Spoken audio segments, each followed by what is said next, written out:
तेलंगाना में दर्ज हरारत में इजाफे के पेश नज़र महकमे स्कूली तालीम ने 15 मार्च से स्कूलों को आधे दिन तक करने का ऐलान किया है। इसका इतलाक तमाम प्राइमरी, अपर प्राइमरी और हाई स्कूलों पर होगा। तेलंगाना में सरकारी इमदाद याफ्ता और खानगी स्कूल सुबह 8 बजे से दोपहर 12:30 बजे तक चलेंगे। सरकारी स्कूलों में दोपहर 12:30 बजे दोपहर का खाना दिया जाएगा। ये फैसला इसलिए लिया गया क्योंकि हाल ही में रियासत में दर्ज हरारत 40 डिग्री सेल्सियस से तजावुज कर गया। आधे दिन के अलावा तेलंगाना के स्कूलों में 14 मार्च को होली की तातील रहेगी। चूँकि तेलंगाना हुकूमत ने होली के दिन को आम तातील का ऐलान किया है, तमाम तालीमी इदारे जुमा 14 मार्च को बंद रहेंगे। हाफ डे स्कूल 23 अप्रैल तक जारी रहेंगे, जो कि रवा तालीमी साल का आखिरी वर्किंग डे है।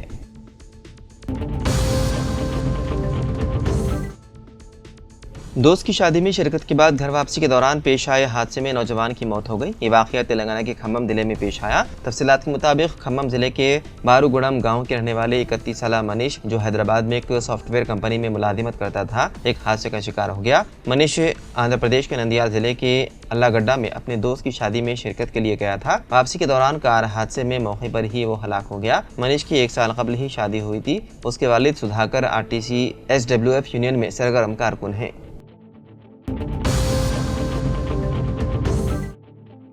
शहर हैदराबाद में एक अफसोसनाक वाक़या पेश आया। इतलात के मुताबिक 40 साला चंद्रशेखर रेड्डी नामी शख्स अपनी 35 साला बीवी कविता और दोनों बच्चों 15 साला श्वेता और 10 साला विश्वंत के साथ सिकंदराबाद हफ्सीगुड़ा इलाके में रहा करते थे। वो पहले खानगी कॉलेज में लेक्चरर था, लेकिन गुज़िश्ता 6 माह से मुलाजिमत पर नहीं था। इस दौरान ये खानदान मुआशी परेशानियों का शिकार हो गया। कल इस जोड़े ने पहले अपने बच्चों को जहर दे दिया, उसके बाद फांसी लेकर खुदकुशी कर ली। इतला मिलते ही मुकामी पुलिस ने जाए वाक़े पर पहुँचकर मुख्तलिफ ज़ावियों से तहक़ीक़ात में मसरूफ़ है।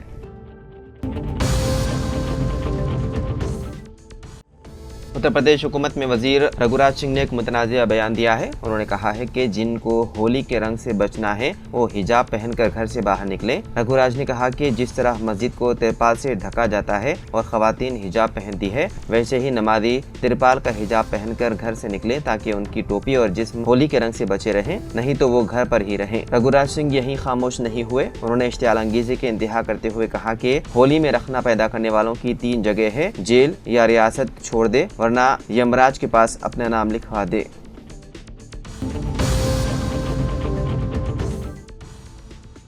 Telangana education common entrance test यानी कि TG एडसेट के लिए ऑनलाइन रजिस्ट्रेशन का आगाज कल यानी कि 12 मार्च से होगा। इसके लिए दिलचस्पी रखने वाले उम्मीदवारों को ऑनलाइन रजिस्ट्रेशन की सहूलत फराहम की जाएगी। रजिस्ट्रेशन की आखिरी तारीख और फीस के मुतालिक तफसीलात भी जारी की गई है। बगैर देरीना की फीस दाखिल करने की आखिरी तारीख 13 मई 2025 है। यानी जो उम्मीदवार 13 मई तक फीस दाखिल करेंगे उन्हें किसी इजाफी चार्जेस का सामना नहीं होगा। ताहम अगर कोई उम्मीदवार देर से फीस दाखिल करता है तो उस पर इजाफी रकम का बोझ पड़ेगा। 250 रुपए देरना के साथ फीस दाखिल करने की आखिरी तारीख 20 मई रखी गई है और 500 रुपए देरना के साथ फीस दाखिल करने की आखिरी तारीख 24 मई मुकर्रर की गई है।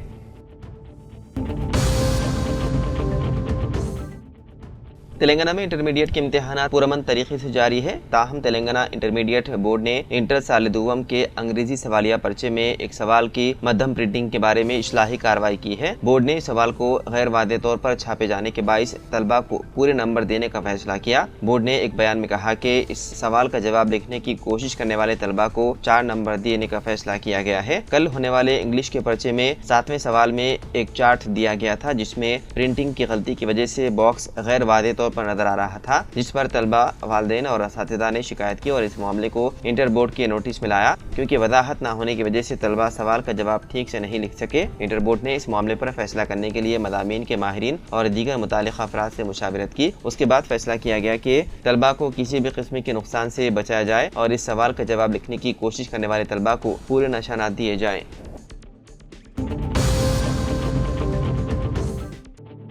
वज़ीर आला रेवंत रेड्डी ने मरकज़ी बजट से फंड्स के हुसूल के लिए कुल जमाती इजलास में मरकज़ी वज़ीर किशन रेड्डी की अदम शिरकत पर सख्त तनकीद की। असेंबली के अहाते में मीडिया के नुमाइंदों से गैर रस्मी बातचीत करते हुए रेवंत रेड्डी ने कहा कि मरकज़ से प्रोजेक्ट्स और फंड्स के हुसूल के मामले में किशन रेड्डी अपने दोस्त KCR की नाराजगी से बचने के लिए रियासती हुकूमत से ताउन से गुरेज कर रहे हैं। इसके अलावा वज़ीर आला रेवंत रेड्डी ने रिमार्क किया कि KCR तेलंगाना के लिए खोटा सिक्का बन चुके हैं और KTR को वो एक पागल शख्स तस्वुर करते हैं, लिहाजा उनकी बातों पर कोई तवज्जो देना नहीं चाहते। उन्होंने कहा कि वो केसीआर की ताकत और केटीआर के मकाम से अच्छी तरह वाकिफ हैं। बाप बेटे के पास सिवाय गुरूर और तकब्बुर के कुछ नहीं है।